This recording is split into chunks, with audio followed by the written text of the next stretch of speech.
Hi, my name is Michael Road, and a question I've been asking a lot as I continue to work in online spaces with students and with non-student audiences. In addition to that, is how do we make sure that we are talking about justice as we build compassionate and loving spaces for students, as we continue to work on our art forms, the tools, the craft of what we do? How do we make sure that we're figuring out how, in this moment of crisis and trauma, that we are thinking together with our students about justice and what justice means as an artist, how one engages thoughtfully in one's practice with justice as a core value, as a lens, something that I've been starting to do in classes and with groups, thinking about acting, directing, writing, composition, creation, dramaturgy, is asking the question,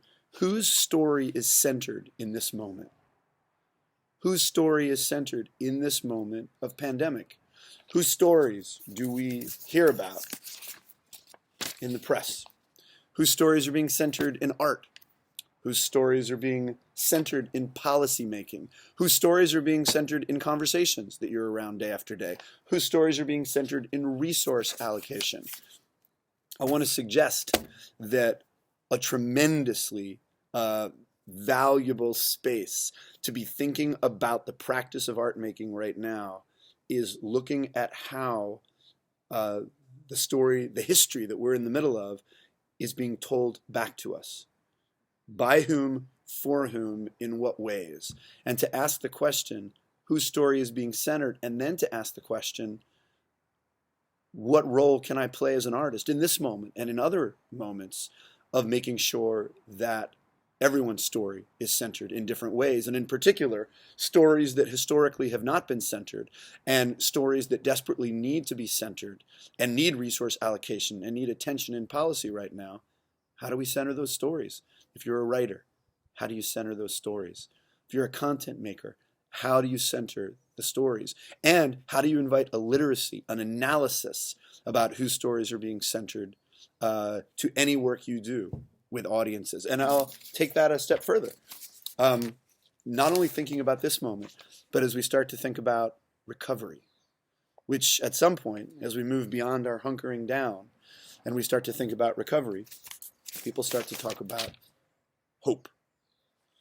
So I want to suggest that when people start to talk about recovery and hope, something that is right at the center of what we do as artists and as arts educators, something that we are constantly working on, is the power of imagination, the muscle of imagination.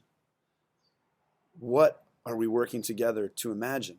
Yes, our own work, our own creative contributions to the world, but in this moment, in a class you're teaching, how can you invite folks to deploy their imagination to think about what do they hope recovery brings about?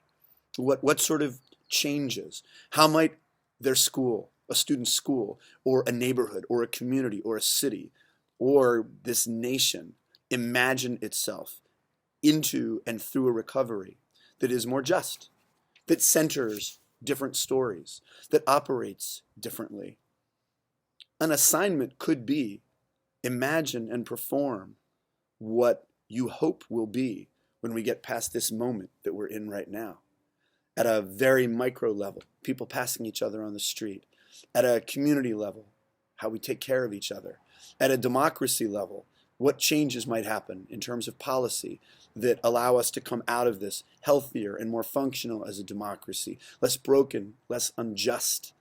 What can we imagine? How can we deploy our students' imaginations and creativity to making the hope that's necessary to get us through this moment into an actual possible concrete aspiration that could help us plan for what comes next?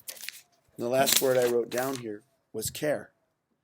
If questions that we're asking our students all the time these days have to do with their own values, how they collaborate with each other, what they hope to contribute through their practices, can we ask them to place care at the center of their daily lives right now?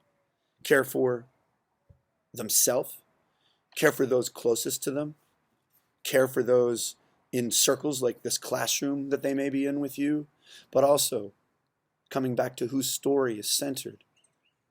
How can we expand the notion of what care should mean in our communities, in our neighborhoods? And how can artists help imagine that? How can your students imagine acts of care?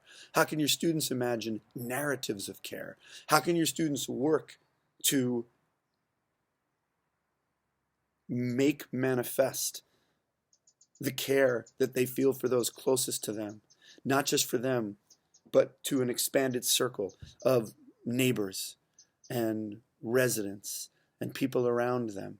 What might care look like if we center different stories, and if artists in our classes and in our spaces are caring for themselves, but are also imagining care in a broader sense?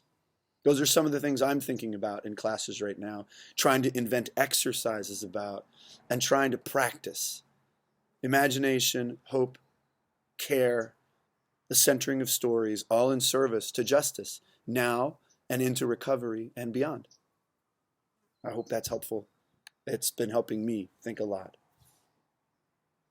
Thanks for watching, and I hope you and yours are healthy and safe.